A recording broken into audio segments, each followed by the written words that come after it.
కూటమి ప్రభుత్వంలో పల్లెసీమలు ప్రగతి బాట పట్టాయి. పారిశుద్ధ్యం, మౌలిక వస్తువుల కల్పన, జల సంరక్షణ వంటి అంశాల్లో జాతీయ స్థాయిలో రాష్ట్రానికి 5 అవార్డులు దక్కాయి. నీటి సంరక్షణలో దేశంలోనే ఏపీ ప్రథమ స్థానంలో నిలిచింది.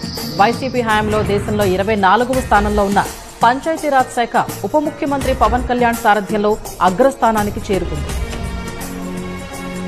పల్లె పాలనలో ఆంధ్రప్రదేశ్ ప్రత్యేకత చాటుకుంది. పంచాయతీరాజ్, గ్రామీణాభివృద్ధి శాఖ వరుసగా 2వ ఏడాది జాతీయ స్థాయిలో అత్యధిక పురస్కారాలు అందుకుంది. గ్రామాల్లో పాలన, పథకాలు, సౌకర్యాల కల్పనకు సంబంధించి కేంద్రం ఏటా దీనదయాళ్ ఉపాధ్యాయ పంచాయత్ సతత్ వికాస్ జాతీయ పురస్కారాలు ఇస్తోంది. వీటిలో మన రాష్ట్రం నుంచి 5 పంచాయతీలు జాతీయ స్థాయి అవార్డులు దక్కించుకున్నాయి. మహిళలకు స్నేహపూర్వక వాతావరణం గల పంచాయతీగా తిరుపతి జిల్లా బొక్కసంపాలెం, సుపరిపాలనలో విశాఖ జిల్లా శృంగవరం గ్రామ పంచాయతీలు జాతీయ స్థాయిలో ప్రథమ స్థానంలో నిలిచాయి. కడప జిల్లా చెమ్ముళ్లపల్లి గ్రామ స్థాయిలో పేదరిక నిర్మూలన, మెరుగైన జీవనోపాధి అంశాల్లో జాతీయ స్థాయిలో 2వ స్థానం దక్కించుకుంది. మౌలిక సదుపాయాల కల్పన, స్వయం సమృద్ధిలో ప్రకాశం జిల్లా గుండమల గ్రామ పంచాయతీ 3వ స్థానంలో నిలిచింది. చిత్తూరు జిల్లా కుప్పం మండలం జాతీయ స్థాయిలో 3వ అత్యుత్తమ మండలంగా ఎంపికైంది. పంచాయతీరాజ్, గ్రామీణాభివృద్ధి,